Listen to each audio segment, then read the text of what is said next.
Bienvenue dans cette colo d'été de Devenir EJE et aujourd'hui je vais vous partager une astuce pour rédiger efficacement les dossiers en formation d'éducateurs de jeunes enfants. Mais avant ça, le concept de cette colo d'été, c'est 2 vidéos par semaine pour aborder la formation d'éducateurs de jeunes enfants, vous donner des conseils et des astuces de façon très simple et très concise. Si tu veux entrer en formation d'éducateur de jeunes enfants et réussir les sélections d'admission, j'ai créé une prépa en ligne pour t'accompagner pour réussir ces sélections et te permettre à toi aussi d'entrer en formation. La prépa réouvrira ses portes en octobre et d'ici là, si tu veux avoir des informations et des conseils exclusifs, tu peux t'inscrire gratuitement à la liste d'attente de la prépa. Ça ne t'engage à rien pour la suite et ça te permettra de recevoir ces mails plutôt intéressants, pas mal de conseils, d'astuces, donc je te mets le lien en description. Donc pour le sujet d'aujourd'hui, quelle est cette astuce pour rédiger efficacement un dossier en formation de JE? Cette astuce, c'est d'utiliser Word. Voilà, c'est fini pour moi. Non, je rigole, je vais vous en dire un peu plus, mais c'est vrai que cette astuce se base sur pas mal de fonctionnalités de Word ou peut-être d'autres logiciels de traitement de texte, mais je vais aborder particulièrement Word parce que c'est quelque chose qui m'a sauvé la vie, fait gagner énormément de temps sur la rédaction de mes dossiers. Donc par rapport à cet outil, je sais que Word est payant, je sais qu'on peut retrouver ces options dans d'autres logiciels de traitement de texte, donc je vous laisse aller fouiller et regarder des tutos pour ça. Je vais vous parler de 4 grandes options qu'on retrouve dans Word et qui permettent d'avancer à une efficacité fulgurante. Donc la première que vous pouvez regarder si elle existe aussi dans d'autres logiciels de traitement de texte, c'est d'enregistrer des modèles. Quand vous ouvrez un document Word, en haut normalement il y a un petit bloc on va dire avec écrit ABC de plusieurs couleurs différentes. Moi pendant longtemps j'ai pas trop su ce que c'était et quand j'ai découvert que c'était pour utiliser les modèles, ça m'a changé ma façon de prendre des notes sur Word. C'est en fait ce qui va permettre à Word de comprendre quand vous tapez des notes, de savoir quel est votre grand A, petit B. Quand on fait des catégories comme ça, des chapitres, Word pardon, ne comprend pas exactement ce que c'est. Donc pour ça, il va falloir parler son langage et lui dire ça c'est le grand A, ça c'est le petit B, ça c'est le petit C, ça c'est le petit D. Comme ça, il va savoir quels sont les titres, les sous-titres, les grands titres. Et quand on lui a donné ça, ensuite ça nous ouvre pas mal d'options possibles. Mais déjà, rien que sur le fait d'enregistrer des modèles, ça va permettre de sauvegarder des mises en page. Donc par exemple, si on veut que son grand titre il soit centré, écrit en taille 14, en bleu et souligné par exemple, on va sur la partie grand titre, on fait clic droit, mettre à jour la forme, la mise en forme je crois, et du coup à chaque fois qu'on cliquera dessus, tous les grands titres ils se mettront dans cette mise en forme là.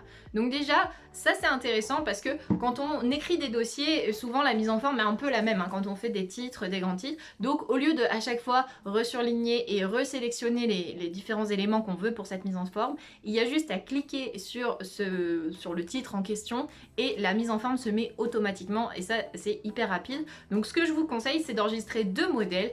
Un pour les dossiers avec quelque chose d'un peu plus formel. Moi je sais que je mettais pas de couleur par exemple pour les dossiers, que c'était pas autorisé, donc je mettais tout en noir, mais il y avait du gras, du souligné, italique qui changeait si c'était le grand 1, grand A, petit C, etc. Donc comme ça, j'avais enregistré mon modèle pour les dossiers. Et l'autre, c'est si vous prenez vos cours sur ordinateur, enregistrez un modèle un peu plus fun peut-être pour les cours, là avec des couleurs, voilà, pour trier vos grands titres, votre façon d'écrire. Ça va être vraiment un gain de temps. Quand vous ouvrirez une page Google, vous aurez juste à cliquer sur le choix du modèle, vous prenez celui des cours et comme ça tous vos cours seront notés de la même façon. Vous aurez plus qu'à remplir et à choisir, au lieu de remettre en forme à chaque fois, juste à cliquer dessus et la mise en forme se mettra automatiquement. Avec Word, vous allez aussi pouvoir créer des sommaires automatiques et ça c'est révolutionnaire pour l'écriture des dossiers.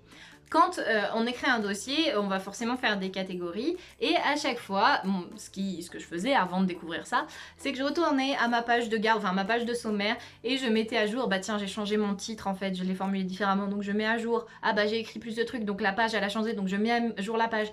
Ça, à chaque fois jusqu'à la fin du dossier, vous êtes sûr que vous allez le faire tout le temps parce que le dossier on est toujours un petit peu à le modifier et pouf, le titre et en fait il passe à la page suivante donc ça change sur le sommaire. Et en fait, de faire des sommaires automatiques, vous allez pouvoir tout simplement actualiser le sommaire et ça va se mettre à jour tout seul.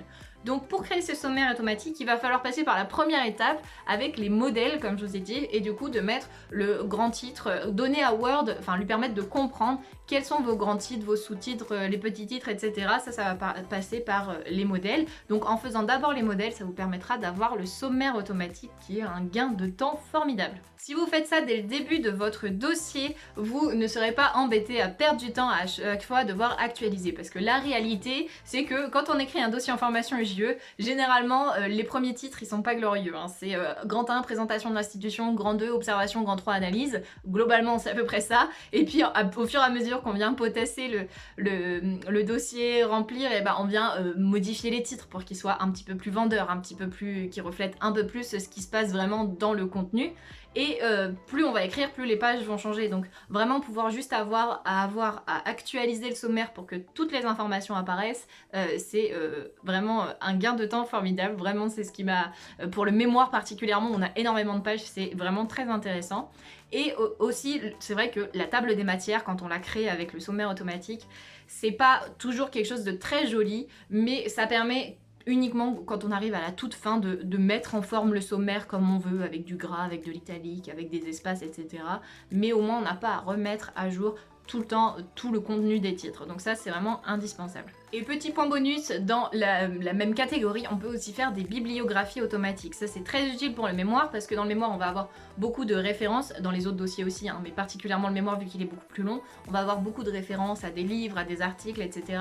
Et à chaque fois, on les met en note de bas de page et à la fin, il faut tout recopier pour faire la bibliographie. Alors que si on a une bibliographie automatique, c'est pareil que le sommaire, on actualise et tout apparaît. Donc ça, moi, je l'ai découvert après le mémoire, un peu tard.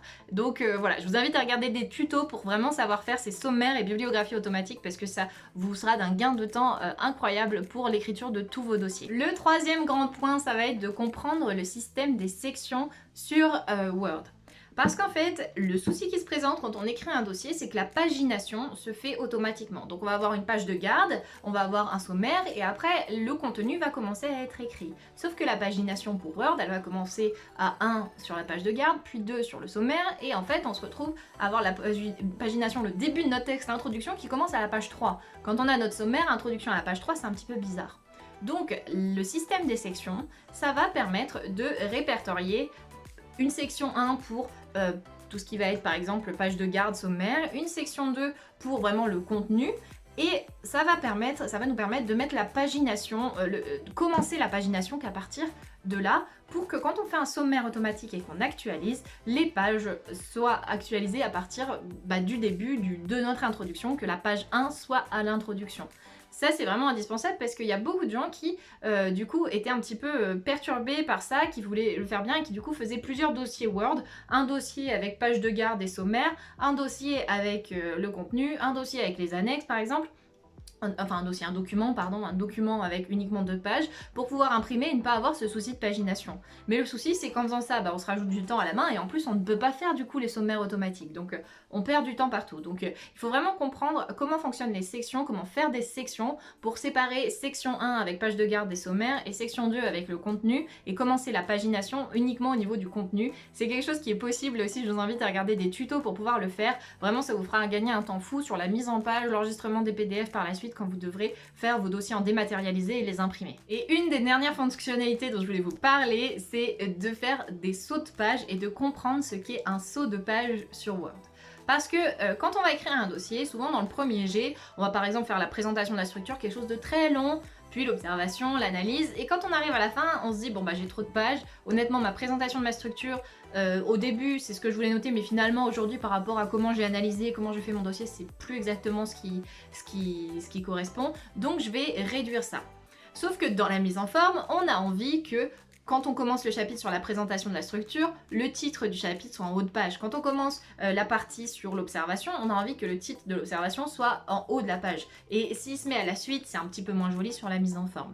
Donc, faire des sauts de page, ça va permettre de faire comprendre à Google que quand on est à la fin de présentation de la structure, on va lui demander un saut de page et de toujours démarrer à partir de là à la page suivante en haut. Donc, c'est-à-dire que si on a 2 pages de présentation de la structure, on se dit c'est pas tout à fait ce que je veux, on va réduire pour arriver peut-être qu'à 1 page et demie, et pour éviter que ce titre 2 vienne à la suite, en ayant fait le saut de page, il restera toujours en haut et ça permet là aussi de gagner du temps, de ne pas faire des entrées pour que le numéro 2 soit en haut de la page suivante et que sur le sommaire automatique ça soit mis correctement. Donc faire les sauts de page là aussi ça fera gagner un temps fou sur la mise en forme. Donc voilà quelques astuces sur Word qui vous feront gagner beaucoup de temps en formation de JE, que ce soit sur la prise de notes en cours ou que ce soit pour la rédaction des dossiers.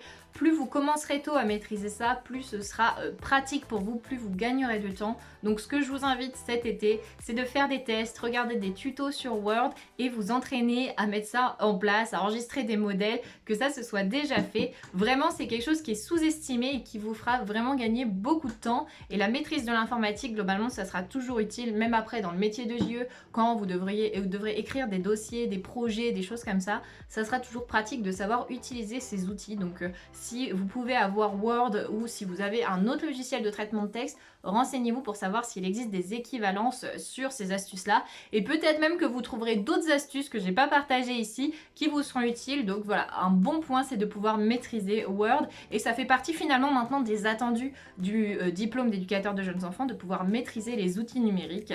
Donc voilà, faites ça, ça vous gagnera du temps vraiment sur l'écriture des dossiers, sur l'impression. C'est quelque chose moi que j'ai appris un petit peu tard en formation, mais j'aurais aimé qu'on me prévienne avant, que je puisse maîtriser ça bien avant. Alors pense à t'abonner à la chaîne si tu veux recevoir d'autres astuces utiles pour la formation de JE. Je te souhaite de passer un bel été et je te dis à très vite pour une prochaine vidéo de la colo d'été de Devenir JE.